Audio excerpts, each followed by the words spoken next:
श्री शिवाय नमस्तुभ्यम। हर हर महादेव। गुरु जी की 5 दिवसीय चंपेश्वर शिव महापुराण कथा रायपुर के बुढ़ियारी से शुरू हो चुकी है। आज कथा का चौथा दिन था। आज की कथा में गुरु जी ने जो भी उपाय और विशेष जानकारियां दी है। यदि आप आज की कथा किसी कारणवश नहीं सुन पाए हैं तो वीडियो को अंत तक अवश्य देखें। गुरु जी के द्वारा बताए गए उपाय और जानकारी आपके साथ आज इस वीडियो में शेयर करने वाली हूँ।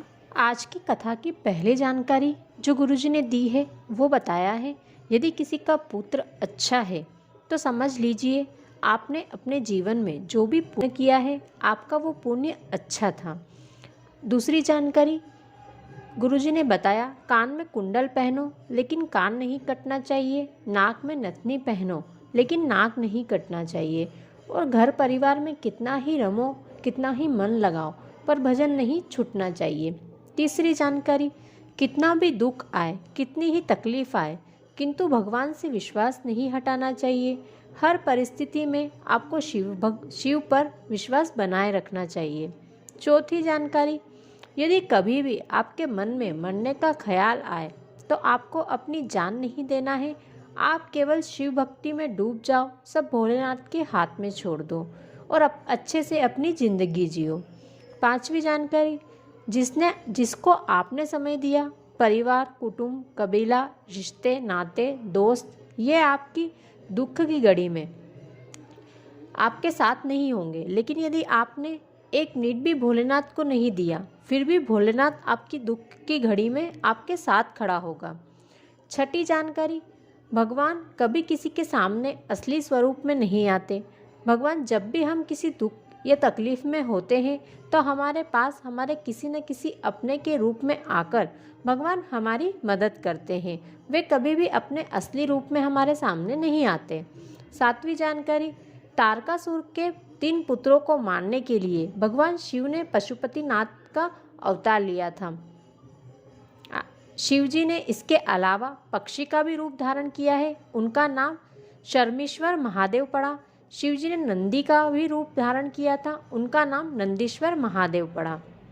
8वीं जानकारी, गुरुजी ने पशुपतिनाथ व्रत के बारे में दी है। बताया है, पशुपति व्रत पूजा में शाम की पूजा में दूध और पंचामृत से अभिषेक करने की आवश्यकता नहीं होती है, क्योंकि सुबह हम अभिषेक कर चुके होते हैं। शाम की पूजा के लिए आप मीठा उतना ही बनाएं जितना आपको मंदिर लेकर जाना है, घर पर छोड़ के नहीं जाना है। आप सोचें आप बच्चों के लिए छोड़ सकते हैं, लेकिन शाम की पूजा का प्रसाद आपको केवल उतना ही बनाना है जितना आप मंदिर ले जाएं। जब घर पर छोड़ना बिल्कुल भी नहीं है।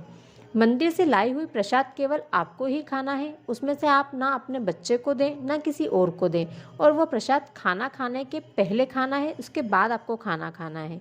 उसके अलावा उद्यापन में जो भी आप 108 चीज़ें चढ़ाते हैं या समर्पित करते हैं उन्हें एक एक करके चढ़ाना है, और एक चढ़ाने के बाद आपको ओम नमः शिवाय या श्री शिवाय नमस्तुभ्यम या फिर किसी और मंत्र जो आपको आता है उसको बोलते हुए वो सामग्री एक एक करते हुए चढ़ाना है। इस व्रत में आप दोनों समय नमक खा सकते हैं।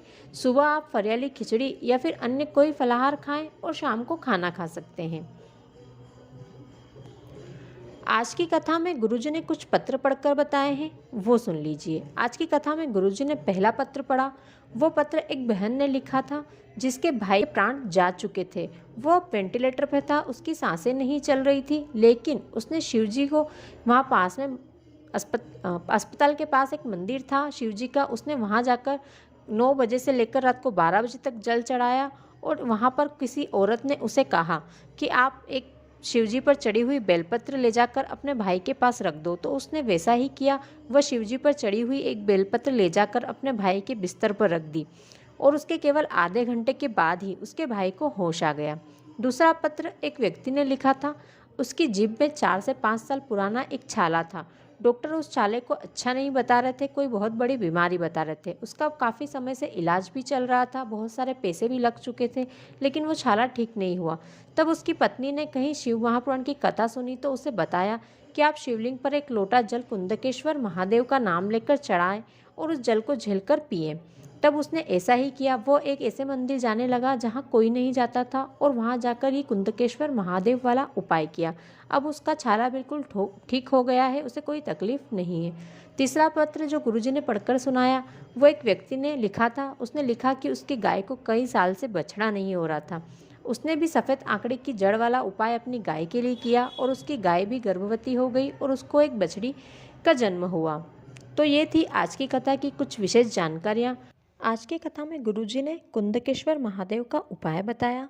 उन्होंने कहा यदि आप बीमार हैं और आपको डॉक्टर की औषधि भी चल रही है तो वो आप कुंदकेश्वर महादेव के नाम से लें और शिवजी पर चढ़ी हुई एक बेलपत्र उनसे औषधि मांगकर लेकर आए और उसे कुंदकेश्वर महादेव का नाम लेकर चबा चबा कर उस बेलपत्र को खा लें।